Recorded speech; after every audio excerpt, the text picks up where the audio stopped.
Muy bien. ¿Se ve la presentación, muchachos? Sí, doctor. Sí, sí se Bien. ve.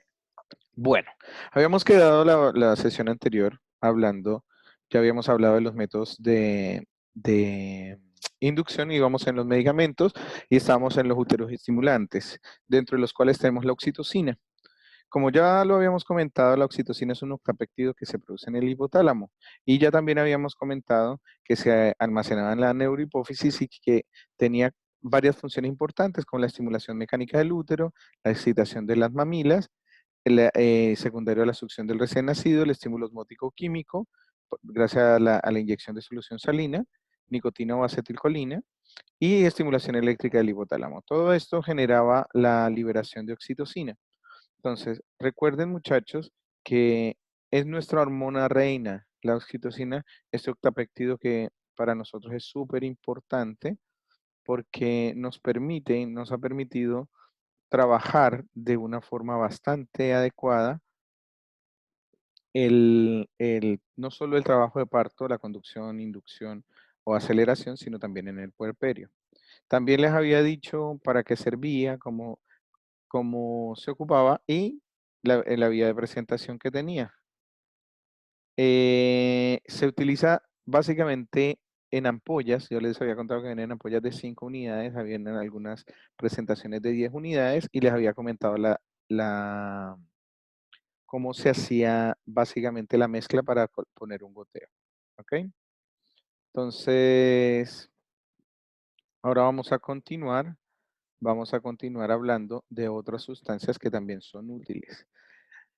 Pero antes de eso, quiero decirles que no podemos ocupar la oxitocina como inductor, ni la oxitocina, ni ninguna otra sustancia en ciertas pacientes, sobre todo aquellas pacientes que tienen cicatrices uterinas, cuando hemos comprobado que hay una desproporción cefalopelviana, cuando hay una distosia de cualquier tipo, tenemos una placenta previa o una placenta marginal, con polidroamnios en pacientes con embarazos múltiples, en grandes multíparas no controladas, con un test de tolerancia a las contracciones positivo y con un desprendimiento desprendimiento prematuro de placenta normoinserta y en embarazos muy de pretérmino. ¿Ok? Los efectos secundarios de dicha sustancia, los más importantes están descritos como la hipotensión, la taquicardia, hipertonía, hiperdinamia uterina, y obviamente si nosotros seguimos estimulando esa fibra uterina se va a romper y podríamos generar una rotura uterina. Tenemos los alcaloides del cornezuelo, dentro de los cuales tenemos las ergotinas, la ergometrina y la ergotamina, que son también sustancias que nos ayudan como profilácticos para evitar los sangrados profusos, es decir, sirven como medicamentos que van a aumentar la contractibilidad uterina. No se ocupan para inducción del parto, pero sí como profilácticos para la inercia del útero o la metrorragia del puerperio. ¿Ok?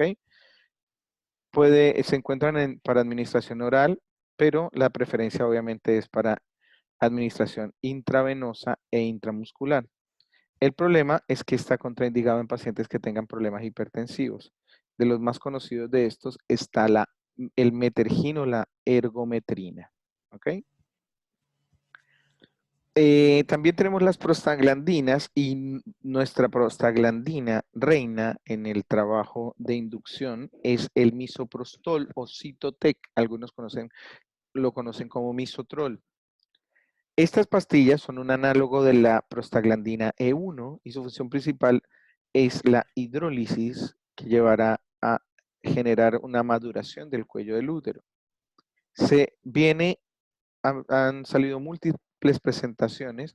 Actualmente se ocupa en tabletas, pero incluso tuvimos una presentación que se llamaba Lumbra, que estaba dada en pastillas efervescentes. El problema de estas pastillas de Alumbra era que venían en pastillas de 50 miligramos y las dosis que nosotros ocupamos para inducción son de 50, pero las que ocupamos para otras cosas parten en 200. Está descrito que el misoprostol, o análogo de la prostaglandina E1, se utiliza por cualquier vía oral, vía rectal, vía vaginal, vía sublingual, y afortunadamente no hemos encontrado diferencias estadísticamente significativas en su absorción y su vida media. Está contraindicado en pacientes que tengan patología pulmonar obstructiva severa, en enfermedades cardiovasculares. Antes se decía que en pacientes con diabetes, ahora eso está proscrito, y en pacientes que hayan tenido algún tipo de infección aguda. Obviamente que esto no lo estamos hablando durante el embarazo, sino en pacientes con óvulos fetales o abortos. También en pacientes es una contraindicación actualmente relativa, porque la FIGO ya está generando protocolos para realizar inducciones con misoprostol a dosis baja, pero en general está contraindicado en aquellas pacientes que tengan cicatrices uterinas. Las complicaciones más frecuentes son la hipertonía uterina, la rotura uterina, hay una broncoconstricción dosis dependiente, puede generarse también flebitis, sensación febril, hipertermia, náuseas, vómito y en algunas oportunidades temblor. ¿Hasta ahí alguna pregunta, doctores? Yo creo que ustedes han escuchado hablar mucho del misoprostol, porque es el medicamento de moda. En este momento el misoprostol se está vendiendo a pasto, sobre todo de manera Doctor, clandestina. Dígame, ¿con quién hablo? Valentín, Dígame, Valentín. el protocolo para el uso de las prostaglandinas está definido dependiendo de qué, en un parto. Claro, bueno, acuérdese que habíamos hablado en la clase anterior. ¿Sí? Se silenció el micrófono.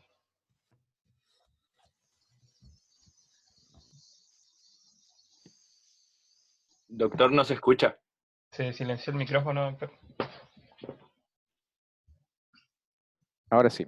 Recuerde que nosotros habíamos hablado en la sesión anterior que para realizar o tomar una decisión de la inducción de un parto, íbamos a valernos de la escala de Bicho, ¿no es cierto? La escala de Bicho nos muestra las condiciones uterinas. Si nosotros tenemos un cuello largo con un bicho menor a 4, recuerden que también lo discutimos con la Meli, que era entre 4 y 6, pues colocamos misoprostol siempre y cuando la paciente no tenga ningún tipo de contraindicación. ¿Por qué? Porque lo vimos en la diapositiva anterior. La función principal del misoprostol es ayuda a madurar el cuello del útero. ¿Ok? La dosis que se ocupa de misoprostol para la inducción del parto en la actualidad es de 50 miligramos cada 6 horas, por la vía que uno estime más conveniente. Habitualmente uno prefiere la vía oral o la vía sublingual, pero podría ser perfectamente por vía rectal. ¿Ok? Entonces, cuando tú me hablas de protocolo, tal vez me hablas para determinadas situaciones. Por ejemplo, no es lo mismo inducir un aborto que inducir un parto normal.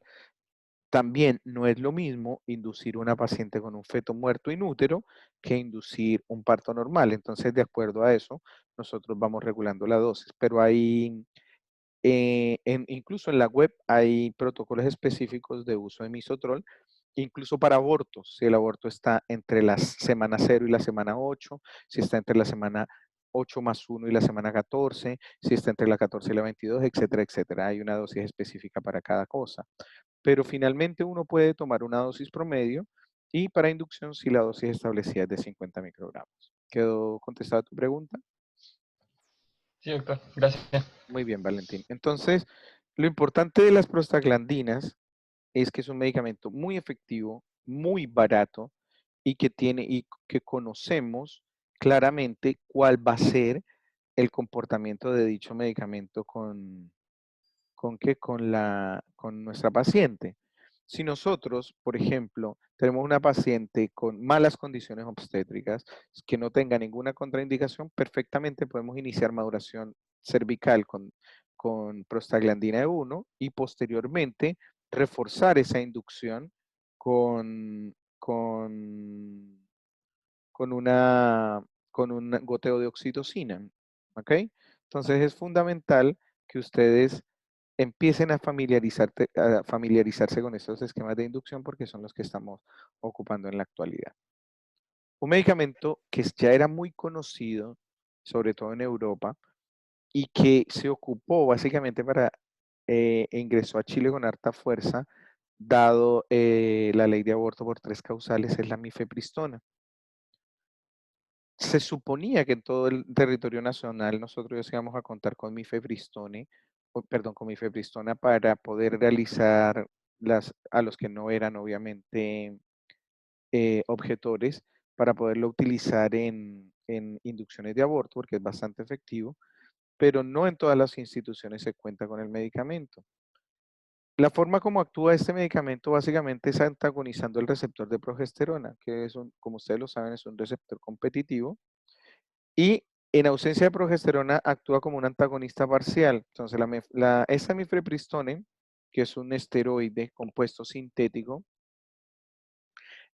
tiene un grupo fenilo que bioquímicamente lo caracteriza por ser muy voluminoso, y lo que hace es estabilizar una conformación del receptor inhabilitándolo y sustituyendo una cadena propinilhidrofóbica para que esta molécula, que posteriormente se activa, tenga mucha afinidad con el receptor de la progesterona. La ventaja que tiene la mifepristone con respecto al misoprostol básicamente es que en pacientes con aborto genera un estímulo tan fuerte que incluso está descrito que existen roturas a nivel de la unión amniocorial, y eso genera microsangrado, luego lo que lo hace muy efectivo para inducir abortos. También se ocupa en cápsulas, es el nombre, perdón, en gel. Se aplica a nivel de la región genital, tiene una muy buena absorción y eso hace que se haya ocupado harto.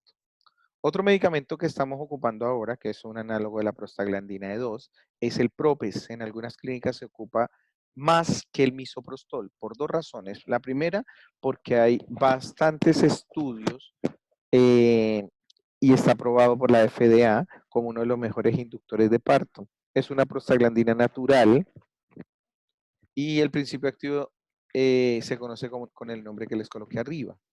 Es súper importante durante el trabajo de parto porque va generando hidrólisis también del cérvix y estimula las contracciones uterinas porque genera un aumento de receptores de progesterona a nivel del músculo uterino y a su vez aumenta la susceptibilidad de los receptores de oxitocina. Entonces, eso hace, en otras partes también tiene otras funciones como estimular la reabsorción ósea y lo más importante que ustedes deben tener en cuenta que no es poco probable que una paciente a la que se le induce el parto con propes pueda llegar a tener fiebre. Entonces uno muchas veces en el puerperio inmediato tiene las pacientes febriles y puede preocuparse pensando que puede estar haciendo algún tipo de cuadro infeccioso y resulta que ustedes deben recordar que la prostaglandina E2 es uno de los principales precursores de fiebre. ¿Ok? Tenemos también que conocer otros fármacos, que eso no lo vamos a tocar ahora tanto en profundidad, porque más adelante lo vamos a ver cuando hablemos de parto prematuro, pero que ustedes deben conocer en el escenario en que tengan una paciente con una taquicistolía o que tengan una paciente con una contractura uterina o una paciente que esté haciendo un desprendimiento prematuro de placenta normoinserta, utilizar uteroinhibidores. ¿Alguien sabe cuál es el sinónimo para hablar de uteroinhibidores? ¿Qué otro sinónimo tendríamos? Los cotolíticos. Tocolíticos. Tocolítico. Muy bien, muchacho, excelente. Tocolíticos. Entonces, los tocolíticos son inhibidores de la contractilidad uterina y relajantes del músculo uterino. Y tenemos muchísimos. Después los vamos a ver con un monito y yo les voy a explicar el mecanismo de acción. Pero dentro de estos tenemos los betamiméticos como las beta-feniletilaninas, que según sus modificaciones en la estructura tienen una actividad importante sobre adenoreceptores que se pueden administrar por vía oral o por vía parenteral y claramente van a relajar el músculo uterino. Lo que nos genera problema a nosotros es la vasodilatación que genera a nivel de la madre y la taquicardia, lo que se ve traducido en hipotensión y puede generar los hipoperfusión a nivel placentario. A su vez, también pueden generar náuseas y vómito. Son poco utilizadas la ritodrina, el salbutamol y la terbutalina, pero sí tiene efecto demostrado y es un agente de segunda línea, el fenoterol. ¿Ok? Están descritos como betamiméticos, pero no se ocupan como uteroinhibidores la ritodrina, la orciprenalina, el salbutamol y la terbutalina. Como son de la misma familia, nosotros antes creíamos que tenían utilidad, pero ahora está demostrado que no sirven. Antes no era extraño ver salas, yo le estoy hablando del año 90, finales de los 90, principios del 2000, ver salas de pacientes con trabajo, esto lo digo en mi país, en pacientes que tenían síntomas de parto prematuro, sentadas nebulizándose terbutalina, porque se suponía que era un buen inhibidor de las contracciones, al igual que el salbutamol. Después nos dimos cuenta que los efectos secundarios eran altos y que no tenía ningún tipo de mejoría. No obstante, el atosivan, que después lo vamos a conversar, llegó para quedarse, siendo una de las mejores inhibidores de la contractilidad uterina y siendo aprobado por la FDA, y después empezamos a ver otros como los calcioantagonistas, dentro de los cuales el más importante es el nifedipino, el fenoterol, el sulfato de magnesio, incluso la indometacina y otros medicamentos que más adelante, como les dije, vamos a tratar. Entonces, ¿qué indicaciones se describen en la literatura para ocupar uteroinhibidores o tocolíticos? Pacientes con amenazas de aborto, pacientes con, no con aborto inminente, discúlpenme, pero ahí hay un error. Lo voy a corregir cuando lo suba a la página.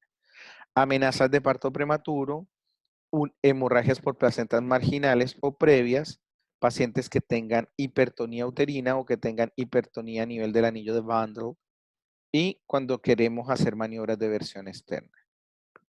Uno de los inhibidores de la contractilidad uterina que más utilidad nos da a nosotros de forma aguda y rápida, pero que tenemos que ayudarnos con el anestesista para que él sea el que lo suministre, es la nitroglicerina. Tiene un poder súper eficaz para la relajación de la fibra uterina y nos permite a nosotros que el útero descanse, repose de forma rápida y hacer las maniobras que necesitamos en el momento. ¿Cuándo están contraindicados? Cuando la paciente tiene un desprendimiento prematuro de placenta no muy inserta. Ojo que esto es una contraindicación relativa. Si ustedes tienen una paciente con el diagnóstico, no pueden interrumpirla de manera inmediata y tienen que derivarla, la nitroglicerina estaría indicada en este tipo de paciente, porque ustedes saben que va a relajar la contracción uterina, va a evitar que la placenta se siga desprendiendo y la poca placenta que nos quede inserta le va a aportar el poco de oxígeno que necesitamos al bebé y nos permite trasladarla. Obviamente que se prolonga en 1 hasta 3 horas, no más que eso, ¿ok? Entonces, eso para cuando ustedes sean generales de zona y tengan una paciente en la que estén sospechando un desprendimiento previo de placenta normoinserta, puedan ocupar este elemento que les va a permitir que ese útero repose y si tienen que desplazarse con la paciente lo puedan hacer teniendo unos minutos más de tiempo. En los embarazos a término no necesitamos tocolíticos, necesitamos todo lo contrario, ¿no es cierto? Necesitamos inducir el parto. Con respecto a las pacientes anémicas, es algo bastante discutido. Pacientes hipovolémicas con shock no necesitamos tocolizarlas, lo que necesitamos es estimularlas para que puedan tener el parto. Y en pacientes con taquicardias paroxísticas por algunos medicamentos que ya les nombré. Ahora vamos a conversar de lo que es la conducción del parto. Hasta aquí, ¿alguna pregunta? Todo lo que hablamos antes se llama inducción del parto. ¿Ok?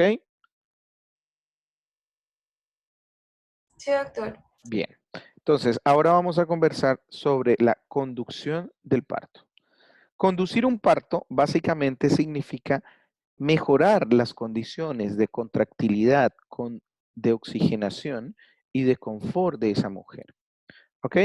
Básicamente, tenemos que hacerlo de una manera artificial para que podamos acortar los tiempos y mejorar el resultado. Entonces, el profesional que está a cargo, en este caso el médico o la matrona, ¿Qué es lo que tiene que hacer para conducir un parto? Primero, determinar qué dinámica uterina tiene el paciente. Segundo, determinar también cómo están los latidos cardiofetales y para eso nosotros utilizamos algo que se denomina tocógrafo o monitor de registro basal. ¿Ok? Este monitor nos permite no solo ver la cantidad de contracciones que se presentan en un número determinado de tiempo, sino y también nos permite ver cuál es la regularidad de ellas, cuál es la frecuencia cardíaca del bebé, cuáles son sus variaciones en el tiempo, llámese aceleraciones o desaceleraciones, variabilidad de la frecuencia cardíaca fetal y la presencia de los movimientos del feto. Debemos evaluar la dilatación cervical y con eso aprovechamos de obtener nuestra escala de Bicho. Debemos también definir el estado de la bolsa de las aguas para determinar si está indemne o está rota y buscar las medidas profilácticas que necesitemos. Cuantificar de forma objetiva el avance de la presentación. Determinar de forma exacta cuál es la condición metabólica del feto gracias a la monitorización fetal intraparto. Anotar claramente y periódicamente los signos vitales de la madre y determinar cómo están sus condiciones generales, si está hematosa, si tiene dificultad respiratoria, si hay cefalea, si hay aumento de los reflejos osteotendíneos, si hay diuresis, si no hay diuresis, si hay sangrado, etcétera, etcétera, etcétera. Y por último, indicar el momento oportuno para darle la dosis de anestesia a esta paciente. ¿Por qué decir el momento oportuno? Recuerden que todo esto es subjetivo y depende mucho de la tolerancia al dolor que tenga nuestra paciente. Hay pacientes que exigen que no se les coloque ningún tipo de anestésico del parto y hay otras que con menos 1 centímetro ya están girando como el exorcista. Entonces ahí cada uno de nosotros debe educar bien a su paciente, enseñarle y decirle cómo es el desarrollo del trabajo de parto para que así nuestra paciente pueda avanzar y tener un buen desarrollo del trabajo de parto. Por favor, coméntenle a los muchachos que se están conectando ahora, que tienen que esperar cuando hagamos el primer corte porque no voy a interrumpir. Entonces, la dinámica uterina, recordar el concepto del triple gradiente descendente que está compuesto por las 3 variables de propagación, duración e intensidad. Y de esa manera vamos a hablar de lo que es la excitabilidad uterina, el automatismo uterino y la retractibilidad uterina. Este patrón de triple gradiente descendente nos permite a nosotros que tengamos como su nombre lo indica obviamente, un vector de contracción que se origina en el cuerno izquierdo en el 90% de las veces y desciende de forma sincrónica hasta el anillo de Van del útero. Y en el momento de que se vuelve a repolarizar esa membrana, pues la relajación es prácticamente simultánea. ¿Ok? ¿Hasta ahí alguna duda, muchachos? Bueno, asumo que no. El registro de las contracciones uterinas, recuerdan ustedes que hablamos de las unidades de Montevideo. Se puede hacer por palpación de la dinámica uterina de forma clínica. Habitualmente se perciben cuando esa contracción alcanza los 20 milímetros de mercurio, como lo habíamos visto en la sesión anterior. Y básicamente debemos garantizar que la madre esté confortable en decúbito lateral, con buena oxigenación, para de esa manera poder tener el examen clínico. Ahí podemos aprovechar de hacer las maniobras de Leopold para mirar si hay encajamiento o no, para buscar la situación del feto, cuál es la actitud que tiene, la posición, etcétera, etcétera, etcétera. Idealmente, cosa que muy pocas veces se cumple, se debe hacer en decúbito dorsal o en decúbito lateral. Lo importante es que la mamá esté cómoda. Y se hace por lo menos durante 10 minutos cada hora. Yo creo que ustedes han visto que las matronas no lo hacen porque ellas cuentan con el monitor de latidos cardiofetales que les acabo de contar y de esa manera podemos tenerlo de una forma continua y objetiva. Debe verse varias cosas. Primero, cuál es la frecuencia de las contracciones y segundo, cuánto duran. Y si el útero entre contracción y contracción se relaja. Si eso no sucede, ya vamos a tener un problema con esa madre porque se va a agotar y el dolor que genera ese útero posteriormente nos va a generar cansancio en el músculo uterino y eso también se puede ver reflejado en problemas en el momento del puerperio. Si tenemos una paciente que tiene más de 5 contracciones en un lapso de 10 minutos, estamos hablando que la paciente tiene una hiperdinamia. Si vemos que la paciente tiene menos de 2 contracciones en un lapso de 10 minutos, hablamos de que la señora tiene una hipodinamia. Ojo, porque es súper importante determinar si hay o no una contractura uterina. ¿Qué significa la contractura uterina? Que el útero no se relaja y permanece de forma continua contraído, se pone duro como una tabla.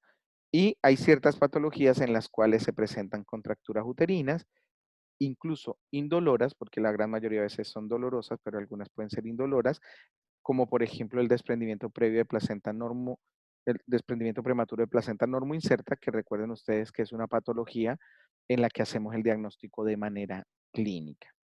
¿Ok? También podemos ver nosotros cuál es la regularidad de las contracciones y si se hacen de forma coordinada y sincrónica o descoordinada y asincrónica. ¿Por qué les decía yo que el 90% de las pacientes presentan un marcapaso que se origina en el cuerno izquierdo? Porque, como todo en la medicina no es absoluto, algunas pacientes pueden tener múltiples marcapasos o lo que denominamos como marcapasos ectópicos. Entonces van a ser exactamente como en una fibrilación auricular, como en el corazón o una fibrilación ventricular, van a tener múltiples focos de contracción. Entonces, cuando ustedes hacen fuerza por varias partes, es como si estuvieran moviendo una sábana y generando múltiples ondas, y eso no va a generar la fuerza suficiente para que el parto progrese.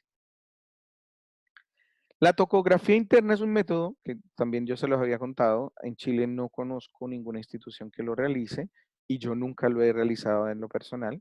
Básicamente es más preciso porque nos ayuda a medir cuáles son los cambios de la presión intraamniótica. No se usa de forma habitual. Habitualmente esto se ocupa para más que nada para elementos de investigación. Pero tiene la ventaja que nos permite ver de manera fidedigna la intensidad del tono y la frecuencia y la duración de las contracciones, tanto en intervalos como en tiempo de duración de las mismas. Entonces, por eso yo les explico cuando estamos hablando de métodos de evaluación de la unidad fetoplacentaria, ¿cuál es la diferencia entre un tocómetro externo y una tocografía interna? Porque si ustedes se imaginan el tocómetro, es una placa plana y la guatita de la paciente no es plana, es curva. Entonces, si yo ubico el tocógrafo acá, el área de contacto de la contracción va a ser esta, pero nos queda todo este tejido sin monitorizar. ¿Qué sucede con eso? Que hay muchas matronas y muchos colegas que dicen, oh, mire, la paciente tiene súper buena dinámica, mire, doctor, esta contracción, mire todo lo que sube, y tiene 1, 2, 3, 4, 5, 6, 7, como 10 contracciones en 10 minutos. Entonces, ahí es donde uno tiene que analizar.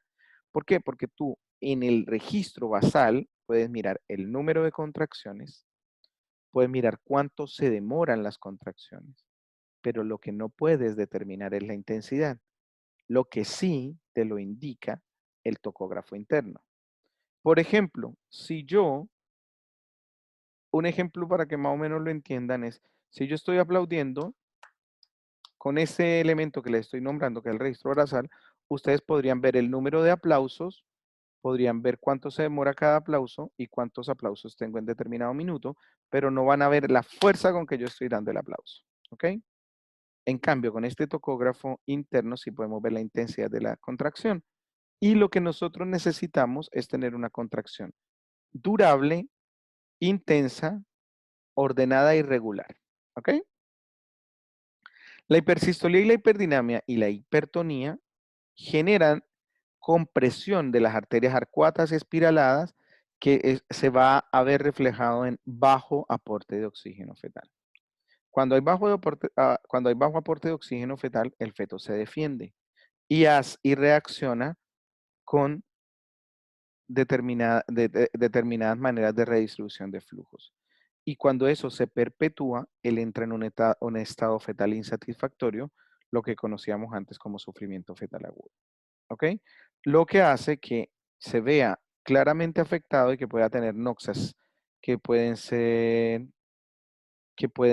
importantes y de esa manera, pues, tener secuelas permanentes a posteriori. ¿Ok? ¿Hasta ahí alguna duda, alguna pregunta? Bien. La auscultación de los latidos cardiofetales es muy importante en la conducción del parto y deben auscultarse aproximadamente cada 15 minutos. Si tenemos un monitor, pues no es necesario porque eso lo va marcando. Si no lo tenemos, también existe la campana de Pinar. Al auscultar los latidos es importante ver que tengan una buena frecuencia, que sean regulares y tengan buena intensidad. La frecuencia cardíaca normal, aquí también hay otro error, chicos, es 110 a 160, ¿ok? No 120. Eso lo voy a cambiar. Y el ritmo tiene que ser regular, pero más importante que el ritmo, y ustedes lo van a ver, es observar la variabilidad del trazado. Y eso lo vamos a ver más adelante cuando veamos registro basal no estresante. ¿Ok? Los latidos básicamente nos muestran cómo se está comportando ese feto con respecto al oxígeno que le está aportando la madre. ¿Ok?